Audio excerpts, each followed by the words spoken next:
দুর্গা পূজা লাখ লাখ টাকা খরচা করে হয়, কালী পূজা হয়, লক্ষ্মী পূজা হয়, সরস্বতী পূজা হয়, পূজা ভালো হয়। পূজা যখন হচ্ছে তখন আমরা মায়ের কাছ থেকে কত আঁচল পেতে কত কিছু চেয়ে নিচ্ছি। মা, আমার শরীরে যে ব্যাধিটা আছে ব্যাধি ভালো করে দাও, আমার ছেলে যেন উচ্চ মাধ্যমিকে রেজাল্ট ভালো হয়, মাধ্যমিকে যেন ফার্স্ট ডিভিশন যায়, ছেলে যেন একটা চাকরি পায়, কত কিছু আমরা চেয়ে নিই মায়ের কাছ থেকে।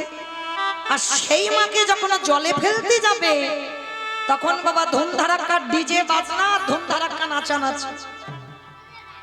কি গো মাইরা, তোমাদের গ্রামে হয় নাচানাচি হয় বিসর্জনের সময়? বাবা ডিজে বাজে? এখানেও হয়। আমি ভাবলাম আমার এলাকায় বুঝি হয়, তার মানে এখানেও ডিজে হয়। তাহলে ভালো করে ভেবে দেখেন বাবা, এটাই চেতনা। তাহলে যে মাকে পূজা করে এত কিছু চেয়ে নিচ্ছ, আর সেই মাকে যখন জলে ফেলতে যাচ্ছ, তাহলে সেই মাকে ফেলতে গিয়ে বাবা তুমি ধুমধারাক্কা নাচানাচি আর ডিজে বাজনা বাজাচ্ছ। আর যেদিন আমাদের দেহটা বাবা বারাসাতে নিয়ে যাবে, সেদিন বাবা পিছনে লরিতে করে একটা ডিজে বাজালে হতো না? হওয়ালে হতো। তাহলে হওয়াচ্ছি না কেন? সেই খোল করতাল বাজাতে হবে কেন? এই জায়গায় আমার চৈতন্য মহাপ্রভু শিক্ষা দিলেন, ওরে কলিরজি ভালো করে পিছনে চেয়ে দেয়, এলি খালি হাতে যাচ্ছিস খালি হাতে। যাদের জন্য কৃষ্ণ ভজন ভুলে রইলি, কেউ কি তোর সঙ্গে গেল,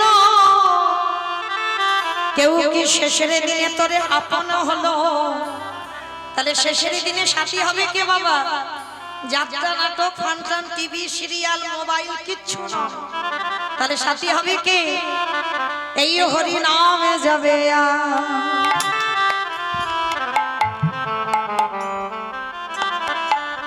আমাদের পচা দেখো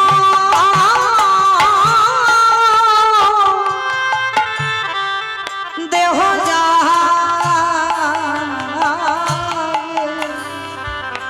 যেদিন তুমি ভাবো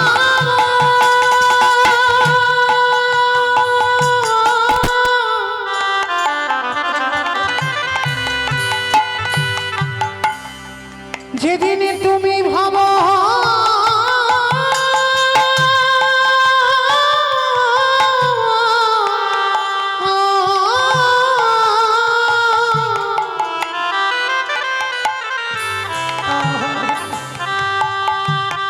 যেদিন তুমি ভাবো ওই ভাবো পানে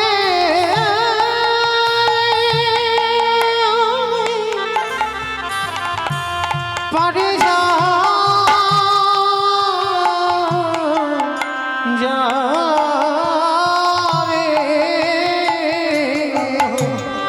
সেই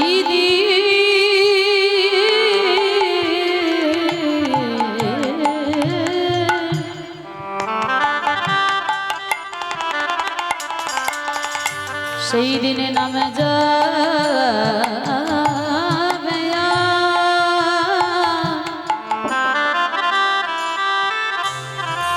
এই পচা দেহ।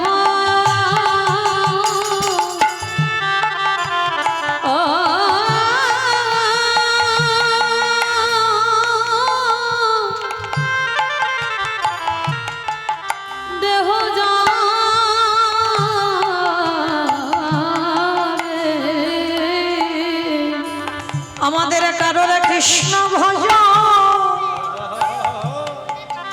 কৃষ্ণ ভজন হলো না। কৃষ্ণ বলবা বলি এইভাবে আমরা সবাই মায়ার বাঁধনে বন্দী হলাম। শুধু আমার করে মরলাম, হৃদয়ময় আমার মতো পাপী জগতে আর কেউ না। বলে এইবার উদ্ধার করো আমারে। আমি তোমার ঘাটে এসে দাঁড়ায় রইলাম। বলে পারে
যাবে আর পচা দেহ যাবে।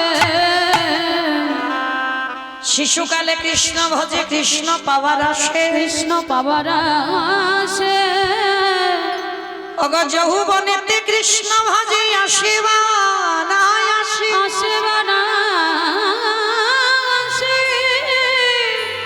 অগ বৃদ্ধ কালে কৃষ্ণ ভজে জমে রহ তর আসে। হরি বল হরি বল। মায়েরা এই কথাটা আমরা সবাই জানি, ভজন যদি করতে হয় মা একটু সকাল সকাল ভজন করতে হবে। হরি বল। সকাল সকাল ভজন না করলে ভজন সঠিক হবে না বাবা। প্রত্যেকের জীবনে একদিন সকাল এসেছিল। ভালো করে দেহতত্ত্বের দিকে তাকিয়ে দেখেন বাবা, জীবনে প্রত্যেকের সকাল ছিল না। এই যে ছোট ছোট মেয়েরা দেখো সামনে বসে আছে, এটাই তো ওদের জীবনে সকাল। আমাদেরও ছিল সকাল গড়িয়ে আমাদের দুপুর বেলা এলো। দুপুরে যখন সূর্য মাথার উপরে থাকে দেখবেন খুব কষ্ট, খুব রোদ, খুব তেজ। মানুষের রক্ত গরম কখন হয় বাবা? যৌবন কালে, দুপুর বেলা। কিন্তু তারা জানে না, তারা জানে না এই জগৎ সংসারে ওই দুপুর গড়িয়ে একদিন বিকাল আসবে। যেমন জীবনে বাবা সকালবেলা সূর্য ওঠে, বিকালবেলা পশ্চিম আকাশের কোণে ঢলে যায়। কি গো মা, হয় না সকালে পূর্ব দিকে সূর্য উঠলো আর বিকালবেলা পশ্চিমে ডুবে গেল। আমাদের দেহতত্ত্বে তাকিয়ে দেখে, এই জীবনের আয়ু সূর্য সবারই একদিন সকালবেলা উদয় হয়েছে। সেই সূর্য দুপুরে বেলা মাথার উপরে গেল। আমাদের দেহতত্ত্বে এলো যৌবন কাল। এই যৌবন কালে রক্ত গরম হয়ে গেল। সংসারের মায়ায় আমরা হাবুডুবু খেলাম। কিন্তু সেই সংসারের খেলা খেলতে খেলতে সারা জীবন কি বাবা রক্ত গরম থাকবে? না সারা জীবন সূর্য মাথার উপরে থাকবে, সূর্য পশ্চিমে ডুববে না? দেহতত্ত্বে তাকিয়ে দেখেন ভগবান রং লাগিয়ে দিয়েছে। সূর্য যখন ডুবে যায় দেখবেন বাবা সূর্যের রংটা একেবারে লাল হয়ে যায়, বড় মতো লাল হয়ে যায় না ডুবার সময় সূর্য? যখন ওঠে তখন ওই রকম নয়, কিন্তু ডোবার সময় দেখবে একেবারে লাল টুকটুকে হয়ে যায়। দেহতত্ত্বে তাকিয়ে দেখেন ভগবান একটু একটু করে রং লাগিয়ে দিচ্ছে, দিচ্ছে না? দন্ত পড়ে যাবে, কেশ পেকে যাবে, চামড়া গুলো আলগা হয়ে যাবে। কি গো, যখন অল্প অল্প চুল পাক ধরবে তখন মাসে একবার করে হলে হবে, আর যখন বিকাল গড়িয়ে যাবে বাবা সপ্তাহে কালার করলে আর ঢাকা দিতে পারবে না। কেন? এবার তোমার ডুববার সময় পড়ন্তি বেলা। ভগবান হাসিয়ার বলে, কলির জি কতদিন আর সংসার সমুদ্রে হাবুডুবু খাবে? 84 লক্ষ জনই জন্ম আমাদের, 80 লক্ষ জনই হয়ে গেছে বাবা। 4 লক্ষ বার মানব জন্ম। এই জন্মটা আমাদের দুর্লভ জন্ম। তাহলে আমরা এখানে যারা বসে আছি, যারা দাঁড়িয়ে আছি, আমি কীর্তনিয়া সম্প্রদায়, 80 লক্ষ বার আমাদের জন্ম হয়ে গেছে মা। পোকামাকড় হলাম, কত নদ নদী হলাম, গাছপালা হলাম, যত রকমের পশু পাখি হলাম, 80 লক্ষ বার জন্ম হয়েছে। 4 লক্ষ বার মানব জন্ম। কিন্তু এই জন্মটাকে মহাজনেরা বলছেন দুর্লভ জন্ম। কেন দুর্লভ বললো? পশু পাখি খায়, মানুষ জাতীয় খায়। পশু পাখি ঘুমায়, মানুষও ঘুমায়। পশু পাখিরা সকালবেলা খাবারের জন্য বার হয়, আমরাও খাবারের জন্য যাই, রোজগারের অন্বেষণে বার হয়। তাহলে পশু পাখিদের সন্তান হয়, আমাদেরও সন্তান হয়। তাহলে ওদের সঙ্গে আমাদের হুবহু মিল আছে। তথাপি ওই পশু পাখিদের জন্মটাকে দুর্লভ বলছে না, আমাদের মানুষ জাতিটাকে দুর্লভ বলছে। কেন? কেন দুর্লভ বললো জানো? ভগবানকে দেখবারই জন্য পশু পাখির নয়ন দিল বটে, ভগবানের বংশী গানামৃত শুনবার জন্য দুটো কর্ণ দিল বটে, ভগবানের কাছে যাবার জন্য পাখিদের দুটো ডানা দিল বটে, পশুদের চারটে চরণে দিল বটে, তারা সেবা করিবার জন্য বদনে পেয়েছে বটে। তাহলে সব তো আমাদের সঙ্গে মিল আছে, তথাপি ওদের দুর্লভ বলছে না, আমাদের দুর্লভ বলছে। কেন? ওরা সেবা করবার জন্য বদন পেয়েছে, হরি নাম শুনবার জন্য কর্ণ পেয়েছে, ভগবানকে দেখবার জন্য দুটো চোখ পেয়েছে, কিন্তু হরি বলবার মতো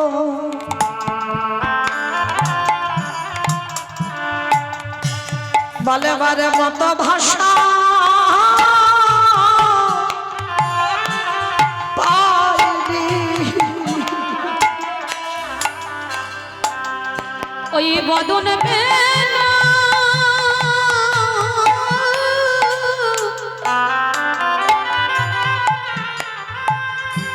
বদন পেল নয়ন পেল হরি বলবার মতো তারা ভাষা পেল না।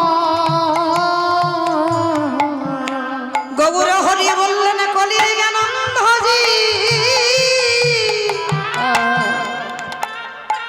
এই মনুষ্য কুলে জন্ম নিলি বটে, বলবার জন্য ভাষা পেয়েছিস বটে, কিন্তু ওরে কলির জ্ঞানন্দজি এই সংসারের মায়ায় পড়ে ওরে হেলায় জন হেলায় জন মহারাইলি, তোদের কৃষ্ণ ভজ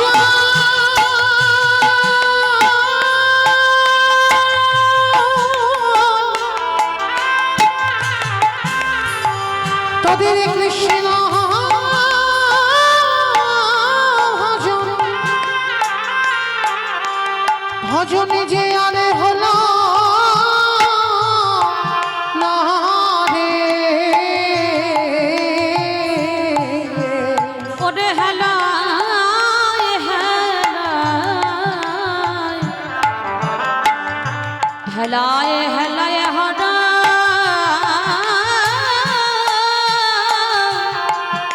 হারাইলি। ওরে তোরা চোখে থাকতি চোখে থাকতি অন্ধ হলি, বৃথায় হেলায় হেলায় হেলায় হেলায় নষ্ট করলি। তাহলে মায়েরা শিশুকালে ভজন করতে বলছে, আবার একদিকে বলছে মা কুড়ি ফুলে গোবিন্দ সেবা হয় না। কি গো মা, কুড়ি ফুলে গোবিন্দ সেবা হয়?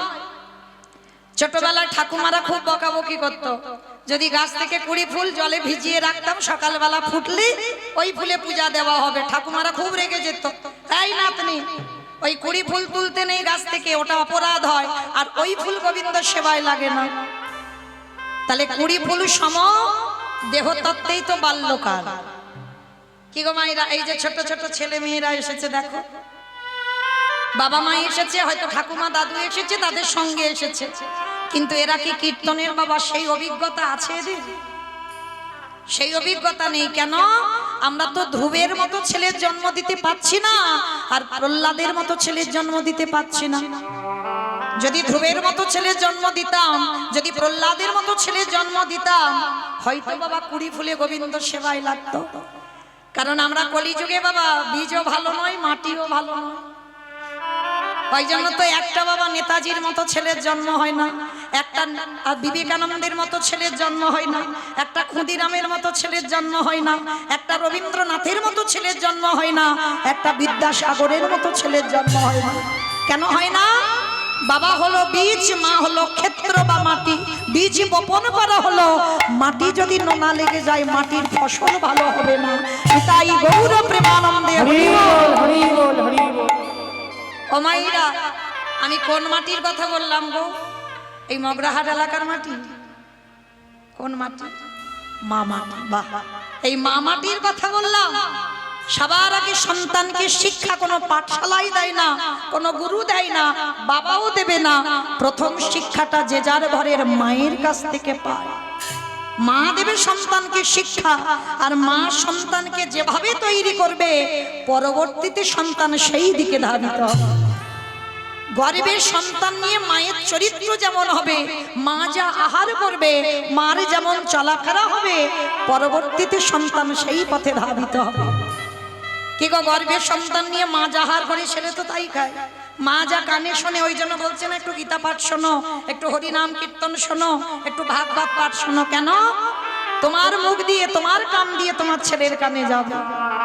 এর প্রমাণ তো আমি বলছি না, এর প্রমাণ তো মহাভারতে বাবা অভিমন্যু। কি বাবা প্রমাণ পড়ে আছে? অভিমন্যু মাতৃজঠরে যখন ছিল, সেই চক্রগৃহের আগম নিগমের কথা কি করে প্রবেশ করতে হয়, চক্রগৃহে আগমের কথাটা শুনলো, কিন্তু যখন বাহির হবে ওই কথা বলছে, মা সুভদ্রা ঘুমিয়ে পড়লো। আর মা ঘুমালো বলে গর্ভের সন্তানও ঘুমিয়ে পড়লো। তাহলে এর থেকে প্রমাণ তো আর বাবা কোথাও, মুখের কথা বিশ্বাস করতে হবে না। তাহলে মা যা খায় সন্তান তাই খায়। গর্ভে থাকাকালীন মা যদি ঘুমায়, গর্ভের সন্তানও ঘুমিয়ে পড়ে। তাহলে মায়ের শিক্ষাটা মা সব থেকে বড় শিক্ষা। তাহলে আজকের এই জগৎ সংসারে মা কি জানলাম, কুড়ি ফুল সেবায় লাগে না, আর বাসি ফুল তো লাগবেই না। কি বাবা বাসি ফুল লাগবে? যে ফুলটা গাছে ফুটেছিল ঝরে মাটিতে পড়ে গেছে, ও ফুল গোবিন্দ চরণে দিতে নেই। আর বাসি ফুল সম দেহতত্ত্বে কোন কাল? বার্ধক্য দশা, দন্ত পড়ে যাবে, কেশ পেকে যাবে, চামড়া গুলো আলগা হয়ে যাবে। এ ফুল গোবিন্দ সেবায় লাগে। কি গো মায়েরা, যদি একটু হরিনাম শুনতে বসো তো হয়তো কীর্তনটা ভালো লাগছে, ইচ্ছা হচ্ছে একটু বসে থাকবো, কিন্তু পাচ্ছি না। কেন? কোমরে ব্যথা। বেশিক্ষণ বাবা নিচে বসা যাবে না। আর এখন বাবা এখানে যদি 200 জন লোক থাকে, সেই 200 জনের লোকের মধ্যে বাবা 150 জন লোকের বাবা কোমরে ব্যথা, হাঁটুর ব্যথা, এ দুটো রোগ আছে। তাহলে বেশিক্ষণ বসা যাবে না। তাহলে ভালো করে ভাবেন, এই ফুল কি গোবিন্দ সেবায় লাগবে? স্নান করে ঠাকুর ঘরে যাবে, আন্নিক করতে বসবে, ঘুমিয়ে পড়ে যাচ্ছে। জপের মালা একটু জপ করবে, শরীর অলস, কোন রকমের 16 মালা হবে বাবা, আর হচ্ছে শরীর চলছে না তো হবে কি করে? তাহলে ও ফুল গোবিন্দ সেবায় লাগছে না।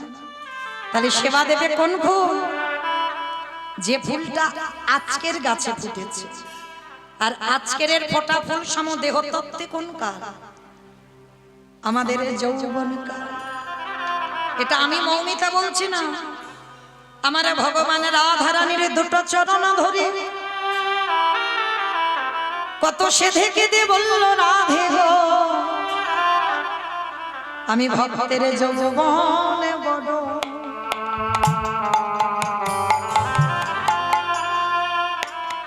যৌবন বড় ভালো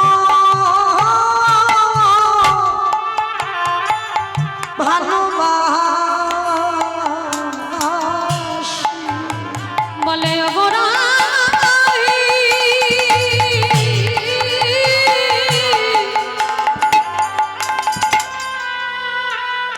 অগরাধে রাই বিনোদিনী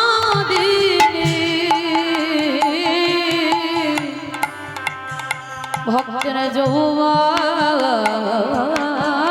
বড়,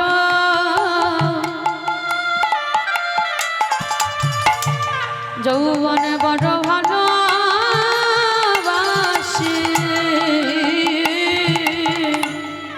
যার জন্য আমার গোবিন্দ যখন বাবা রাধারানীকে ছেড়ে 100 বছর কাঁদিয়েছিল ব্রজে, আর আমার গোবিন্দ চলে গেল মথুরা, তখন আমার রাধারানী কেঁদে কেঁদে কি বলতো জানো? সজনী রে, যদি কোনোদিন আমার বধূ ব্রজধামে ফিরে আসে, বলে বলে অনুনিতা, আমারে বধূ যদি কোনোদিন ব্রজে আসে, বলে বলে কি দিয়ে গোবিন্দে, গোবিন্দের সেবা সেবা দিব। আমার যৌবন যাবে, হরি বল হরি বল।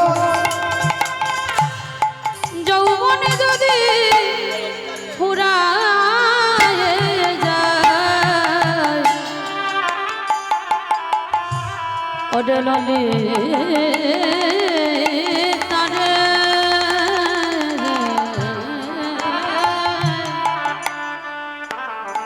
আমি কি দিয়ে গোবিন্দ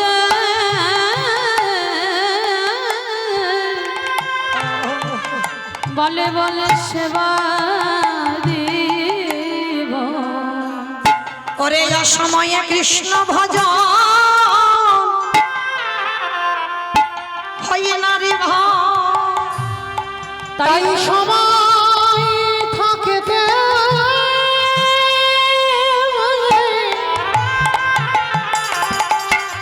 একেবারে ভোজে রে রে। আমার এই দেহ মালা শুকায়ে গেল, বলি আর যে কৃষ্ণ সেবা হবে না রে। ওরে ললিতা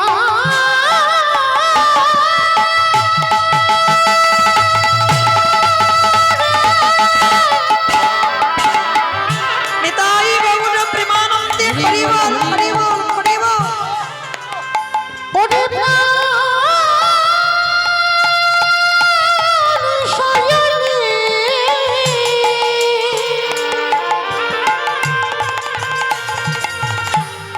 যেদিনে আমার বধূ এই ব্রজে ফিরে আসবে,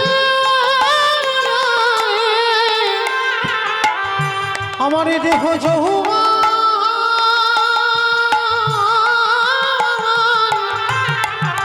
যদি শুকায়ে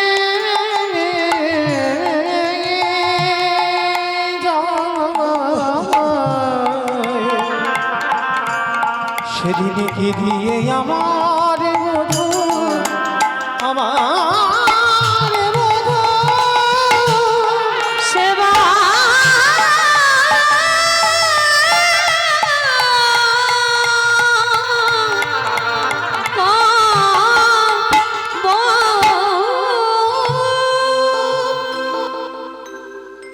আজকের চলেন মায়েরা, তাহলে আমরা সবাই গুরু চরণ আশ্রয় করে আমরা গৌর গোবিন্দ চরণ ভজন সাধন করব মা।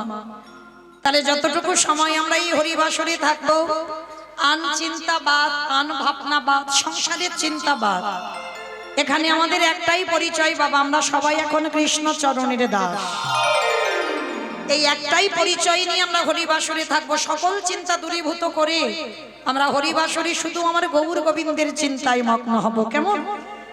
তো চলেন, যে ভগবান সত্যতে নারায়ণ, ত্রেতাতে রাম, দাপরে কৃষ্ণ, কলিতে হলেন শ্রীকৃষ্ণ চৈতন্য মহাপ্রভু। আমার ভগবান নবদ্বীপের মাটিতে এসে বাবা হরির নামের খেলা শুরু করেছে। তবে মায়েরা, এই বাহ্যিক জগতের প্রতিটা খেলায় হার জিত হয়, তাই না? ফুটবল খেলা বলো, ক্রিকেট খেলা বলো, কবাডি খেলা বলো, সব খেলায় হার জিত হয়। কিন্তু গৌর হরি আমার নবদ্বীপের মাটিতে যে খেলাটা এনেছে, সেই খেলায় তো হার জিত হয় না। কি গো মায়েরা, এখানে এই যে কীর্তন শুনতে বসেছেন, আমি গাইতে দাঁড়িয়েছি, এখানে হার জিত হয়? এখানে কি হয় গো? বলি সবাই যেতে বলে সবাই যেতে ওগো সবাই যেতে বলে সবাই যেতে ওগো এই হরি নামে খেলাতে বলে সবাই যেতে আমাইরা হরি নামের খেলায় কেউ হেরে যায় না মা, সবাই জিতে তবে ঘরে যায়, তাই না? তবে এই খেলায় একটা বিশেষত্ব আছে। কি বিশেষত্ব জানো? যদি সন্তান বলো আর পিতা বলো যদি পাশাপাশি বসে কীর্তন শোনে, প্রকৃত যদি কৃষ্ণ অনুরাগী হয়, প্রকৃত যদি বাবা হৃদয়ে প্রেম ভক্তি থাকে, এই হরি নাম শুনতে শুনতে কি হবে জানো? ওগো পিতা ধরে পুত্রের পায়, ওগো পোতা ধরে হরি বল। পুত্রের পায় ওগো পিতা ধরে পুত্রের পায়, ওগো পিতা ধরে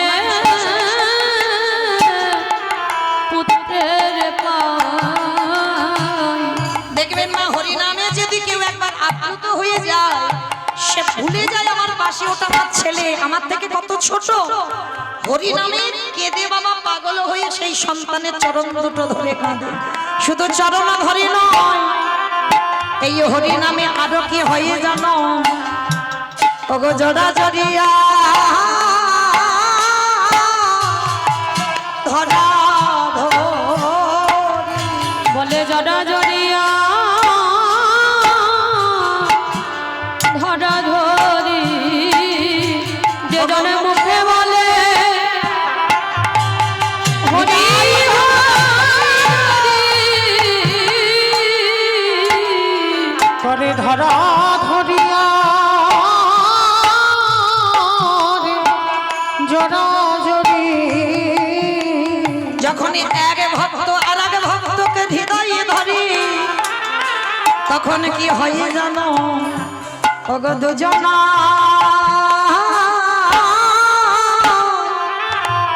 কাঁদে।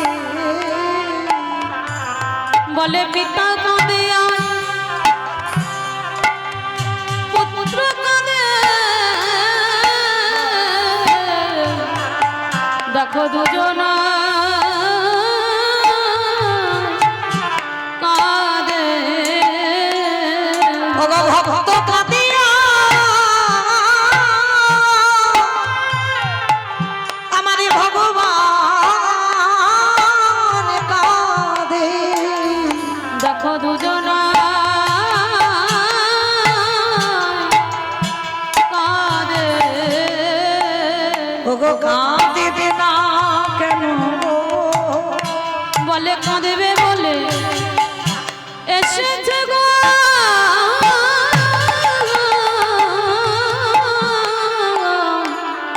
দেখো কাঁদেবে না বা কেন আমারে গৌর সুন্দর নদিয়ার মাটিতে ওই যাকে দেখি তার পদ ধুলা নিয়ে ভগবান অঙ্গে লেপন করে। কেন গো ভগবান ভক্ত পদ ধুলা মাখছে কেন? তার একটাই কারণ, কারণটা কি?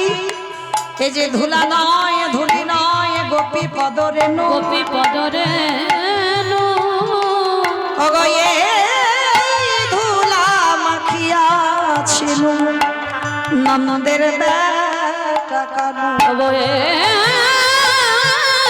ধুলা মাখিয়াছিল নন্দের বেটা অমাইরা ভগবান প্রতি জন্মে জন্মে ভক্ত পদধূলা পাবার জন্য লালায়িত। নবদ্বীপের মাটিতে এসে বাবা জাতির বিচার করছে না, ছোট বড় বিচার করছে না, যাকে দেখতে পাচ্ছে তার দুটো চরণ ধুলাটা নিয়ে সারা অঙ্গে মাখছে। কেন? যেটা আমরা করতে পারি না সেটা আমার ভগবান করছে। দেখেন ভগবান করছে কেন? নিজে আচরি ধর্মজীবীর শিখায়, নিজে না করলে ধর্মজীবকে শিখানো না। তাহলে জগতের সংসারে বাবা নিজে আচরণ করে ভক্তদের শিক্ষা দিচ্ছেন। ওরে কলির জি, তোরাও আমাকে দেখে শেখ। সাধুগুরু বৈষ্ণব যদি দর্শন হয়, গুরুজন পিতামাতা শ্বশুর শাশুড়ি যদি গুরুজন দর্শন হয়, সবার আগে বাবা তাদের পদধূলাটা নিতে শেখ। আচ্ছা মায়েরা, আপনারা তো দক্ষিণ 24 পরগনার ভক্ত, বলেন যুধিষ্ঠির বড় মাটা কে? বাহ, গান্ধারী। আগেই বলে নিয়েছি দক্ষিণ 24 পরগনার ভক্ত। এরা একটু শাস্ত্র জ্ঞানী, এরা একটু তত্ত্ব জ্ঞানী। তাহলে যুধিষ্ঠির বড় মা হচ্ছে মহাভারতে গান্ধারী, 100 ছেলের মা, আর একটা মেয়ে ছিল দুঃশল্যা, মানে মোট 101টা ছেলে মেয়ের মা। তা যেই না ভগবান কৃষ্ণ প্রশ্ন করলো, কি ব্যাপারে যুধিষ্ঠির দাদা, তুমি বড় মার কাছে যেতে চাইছো কেন? সকালবেলা যুদ্ধে যাব, আর তোমার বড় মা শত্রু, আর তুমি এই রাত্রিবেলা বড় মার কাছে কেন যাবে? কৃষ্ণ, বড় মার কাছে এই জন্য যাব, একবার আমি আমার বড় মার পদধূলাটা নিতে চাই। যেই না বলেছে ভগবান কৃষ্ণ স্বয়ং চমকে উঠেছে। অসম্ভব যে বড় মা তোমার ঠাকুরের কাছে মাথা ঠুকে বলে কবে যুধিষ্ঠির মৃত্যু হবে, যে বড় মা ঠাকুরের কাছে মানত করে বলে কবে পঞ্চ পাণ্ডব নিধন হবে, আর তুমি কিনা যুদ্ধে যাবার আগে সেই বড় মাকে প্রণাম? অসম্ভব, এটা হতে পারে না যুধিষ্ঠির দাদা। যুধিষ্ঠির মহারাজ করজোর করে বলছে, কৃষ্ণ, এইটা অন্য কেউ যদি বলতো আমি মানতাম, কিন্তু তোর মুখে সাজে না ভাই। আমি জানি আমার বড় মা খারাপ, আমি জানি আমার বড় মা আমার জন্য ভগবানের কাছে মানত করে কবে আমি মরবো, সব জানি। তা কৃষ্ণ বলছে, জানো তো তার কাছে কেন যাচ্ছ? যুদ্ধের আগে প্রণাম করবে বলি। কৃষ্ণ, হরি বল। কৃষ্ণ, সে যে আমার বড় মা, আমার মায়ের থেকেও বড়। আর যে আমার বড় মা হয়, যে মায়ের থেকে বড় হয়, যুদ্ধে যাওয়ার আগে সেই বড় মাকে যদি প্রণাম না করি, কৃষ্ণ, আমি শুভ কাজে জীবনেও জয়ী হতে পারবো না।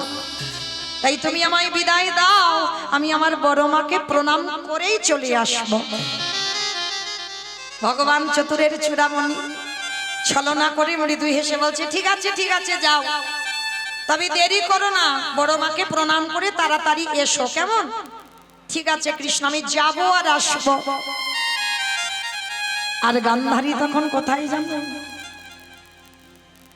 100 পুত্র সন্তানের মা। আচ্ছা মা বলেন তো, সন্তানের মঙ্গল আর অমঙ্গল প্রথমে কে বোঝে? মা। এই মা ডাকটা খুব ছোট গো, খুব ছোট।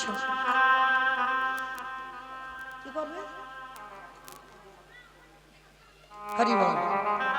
এই মা ডাকটা খুব ছোট ডাক, কিন্তু ভগবান এই মা নামে এমন একটা সুধার রস দিয়েছে না, মা নামে সুধা ঝরে, মা নামে সুধা খরে। মা বড় সুধার সমান, ডাকিলে জুড়াই আইসে পড়া। যদি তোমার হৃদয়ে মাতৃত্ব থাকে, মা ডাকার সঙ্গে সঙ্গে হৃদয়টা দুলে ওঠে। তা গান্ধারী আজকের কাঁদছে কৃষ্ণের প্রতিচ্ছবিটা নিয়ে। কৃষ্ণ, আমার 100টা ছেলে দিলি বাবা, পারলি না? 99টা তো খারাপ করে দিতে পারতিস, 99টা অধার্মিক করে দিতে পারতিস,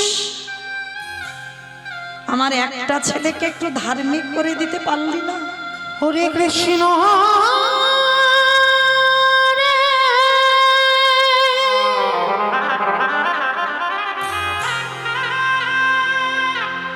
একেবারে দেখা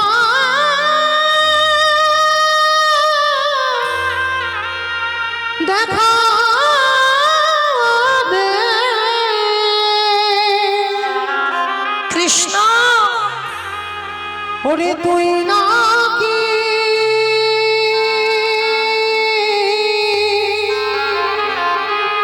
ভকেতে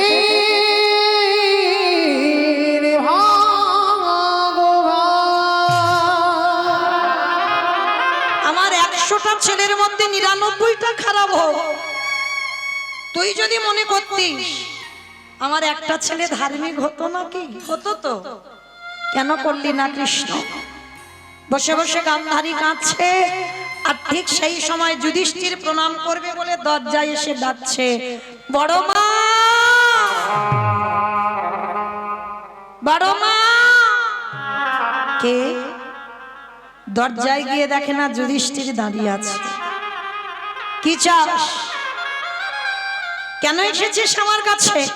ও কাল আমার ছেলেগুলো সকালবেলা যুদ্ধে যাবে, আমি কত আনন্দে বসে আছি দেখবি বলে এসেছিস? না বড় মা, আমার জন্য তুমি কোনো কষ্ট পাও আমি কোনোদিনই চাই না। আমি চাই না এ জীবনে আমার জন্য কেউ কষ্ট পায়। বড় মা, কালকে সকালবেলা তো যুদ্ধে যাব, আজ রাত্রিবেলা তোমার কাছে এসেছি, একটা জিনিস চাইবো, তুমি আমায় দেবে? গান্ধারী বলল, কি চাস বল, যদি থাকে তো দেব। আছে বড় মা, কারণ তুমি ছাড়া পৃথিবীতে কেউ দিতে পারবে না, সম্পত্তিটা তোমার কাছেই আছে। আমার কাছে আছে? হ্যাঁ, তাহলে ঠিক আছে, একবার আমার মাথা ছুঁয়ে প্রতিজ্ঞা করো, আমি তোমার কাছে যা চাইবো তুমি দেবে। বেশ। গান্ধারী ত্রিশত্যঙ্গীকারে আবদ্ধ হলো। যুধিষ্ঠির মহারাজ জীবনে প্রথম যুদ্ধে যাবার আগে সব থেকে বড় শত্রুর কাছে চাইছে, চাওয়াটা দেখেন মা কি চেয়েছিল যুধিষ্ঠির মহারাজ। অগবড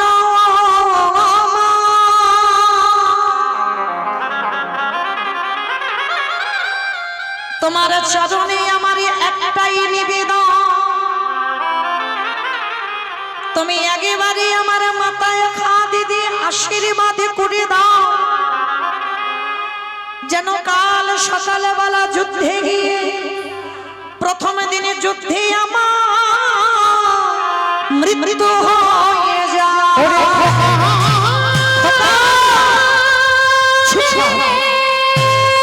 বলিস না বাবা, বলিস না, তুই এমন করে বলিস না, আমি যে বড় না হয়ে শহীদে পারিব না রে। গান্ধারী বলছে, তুই মৃত্যু চাইছিস কেন? বড় মা, এই জগৎ সংসার মাঝে যদি বড় দাদা বেঁচে থেকে কলির ছোট ছোট ভাই চলে যায়, এই জগৎ সংসার মাঝে সেই তো জানে ভাই হারানোর কি বেদনা। তাই তোমার কাছে আমি জানাইয়া গেলাম, বড় মা, আমি চাই না ওই রক্তের খেলা খেলতে, আমি চাই না যে আমি বড় দাদা হয়ে বেঁচে থাকবো, আমার কোলের ছোট ছোট ভাই চলে যায়, আমি চাই না, আমি চাই না ওই খেলা খেলতে। আজকের গান্ধারী বলল, খোকারে, জীবনে প্রথমবারে তোর করিলাম আশীর্বাদ, তোকে আমি মাথায় হাত দিয়ে বরে দিলাম। কি বর দিয়েছে জানো? গান্ধারী কি বর দিয়েছিল যুধিষ্ঠির মহারাজকে? ওরে যথা ধর্ম, ওরে তথা জয় হো, ওরে অধর্মে না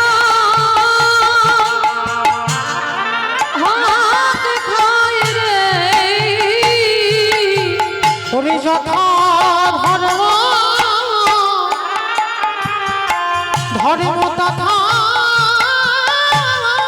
জয় হোক। এই জগৎ সংসার মাঝে এই জগৎ সংসার মাঝে যে জন ধর্মকে আঁকড়ে ধরে ওগো শয়ন ধর্ম তারে রক্ষা করে। যে জন ধর্মকে আঁকড়ে ধরে স্বয়ং ধর্ম তারে রক্ষা করে। গান্ধারী আশীর্বাদ দিল যথা ধর্ম তথা জয়, অধর্মের হবে ক্ষয়। পিছন থেকে দুর্যোধন বলল, মা তুমি করলে কি? ও তো তোমার ছেলে নয়, তুমি শত্রুকে আশীর্বাদ দিলে। গান্ধারী বলল, খোকারে আমি নিজে চোখে দর্শন করলাম পঞ্চ পাণ্ডব কৃষ্ণকে সঙ্গে নিয়ে সশরীরে ফিরে এলো। পারবি না বাবা, পারবি না ওই রক্তের খেলা খেলে তুই জয়ী হতে। আমি মা হয়ে নিষেধ করছি, বন্ধ কর তুই কুরুক্ষেত্রের মাঠে যুদ্ধ। কিন্তু বাবা যারা অহংকারী ব্যক্তি হয় তারা কারোর কথা শোনে? সমাজেও দেখাতে পারবেন যারা অহংকারী ব্যক্তি হয়, যাদের মধ্যে আমিত্ব থাকে, যাদের মধ্যে বাবা সব সময় মানে একটা টাকা পয়সার একটা গরম থাকে, তারা জীবনে কারোর কথা শুনবে না বাবা, কোনোদিন কারোর কথা শুনবে না। তারা নিজেরা যেটা মনে করবে সেটা ঠিক, আর যেটা নিজে করবে তাতে যদি সে যদি নরকেও যেতে হয় যাবে, কিন্তু নিজের ইচ্ছাতে যাবে। কারোর কথা শুনে সে স্বর্গবাসী হবে না। আজকে যুধিষ্ঠির যখনই বাধা দিচ্ছে, গান্ধারী দুর্যোধনকে বলছে, খোকা পারবি না, পারবি না ওদের সঙ্গে। কেন? ওরা কৃষ্ণ চরণে আশ্রয় করে বসে আছে। আর এই জগৎ সংসার মাঝে যদি একজন ভক্ত কৃষ্ণ চরণ সারে করে বসে থাকে, এই পৃথিবীতে এমন কোন বস্তু তৈরি হয়নি যে কৃষ্ণ ভক্তকে বিনাশ করিতে পারে। যে জন কৃষ্ণ অনুসার করেছে সেই কৃষ্ণ ভক্তকে বিনাশ করে দেন রে। আসতে তাহলে মায়েরা আপনারা যারা যারা এইটুকু শুনলেন, এইটুকু শুনে কি মনে হয় বাবা? যে ভগবান কৃষ্ণ পঞ্চ পাণ্ডবদের দলেই ছিল, তাহলে সেই পাণ্ডবদের কি প্রয়োজন ছিল যে গান্ধারী শত্রুর পাত ধুলাটা নেওয়ার? ছিল না তো। তাহলে নিল কেন? আপনাদের আমাদের শিক্ষা দিলেন ভগবান ভজন করলেও আর শত্রু হলেও সে যদি গুরুজন হয়, সামনে যদি পড়ে যায়, সাধুগুরু বৈষ্ণব পিতা মাতা পদধুলাটা আগে শিরোধার্য করতে শেখো। আর যদি তোমরা শত্রু মিত্র বিচার না করে যদি যুধিষ্ঠির মতো চলার পথ অবলম্বন করতে পারো, তাহলে তোমরাও এই জগতে থেকে সশরীরে হবে স্বর্গবাস। নিতাই গৌর প্রেমানন্দে। ও মায়েরা, কিসের এত দ্বন্দ্ব গো, কিসের এত বিবাহ? যেতে যখন সবাইকে হবে, দুদিন আগে আর পরে একটুখানি জায়গা জমি নিয়ে লড়াই, কত শত্রুতা, কত হানাহানি, কাটাকাটি, মারামারি হয়ে যায়। হ্যাঁ, কিসের এত আক্ষেপ, কিসের এত ক্ষোভ? দুদিনের জন্য যখন এসেছ, শত্রুতা না করে সবাইকে হৃদয়ে রেখে সবাইকে ভালোবাসা আদর স্নেহ দিয়ে আমাদের সবাইকে চলে যেতে হবে। এমন কর্ম করব না বাবা যেন আবার ফিরে যেতে হয় সেই ৮০ লক্ষ জনিতে। হ্যাঁ, একেবারে এমন কর্ম করব না যেমন বাবা ক্লাসে 1 2 3 4 মানে উপরে উঠি, নিচে নয়। তাহলে ঠিক এই মনুষ্য জীবনে আমাদের যেতে হবে, পথ চলতে হবে আগিয়ে বাবা, পিছনের দিকে নয়। তাহলে প্রতিটা ভক্তের চরণ ধরে বলে যাব বাবা, এমন এমন কর্ম করব যেন আমরা পিছনে না যাই, সবাই যেন আগিয়ে যেতে পারি। তাই গৌর প্রেমানন্দে। কারণ আমি যে কর্মটা করলাম বাবা কেউ দেখতে পেল না, আমি ছাড়া কেউ জানি না। কিন্তু যে জানবার মালিক তো মন্দিরে বসে আছে গো। ফাঁকি দেবে কোথায়? সমাজে তুমি ফাঁকি দিতে পারো, কিন্তু তার কাছে তো তুমি ফাঁকি দিতে পারবে না। হ্যাঁ, তাহলে সেইভাবে সেইটা মনে করে রেখে আমাদের পথ চলতে হবে।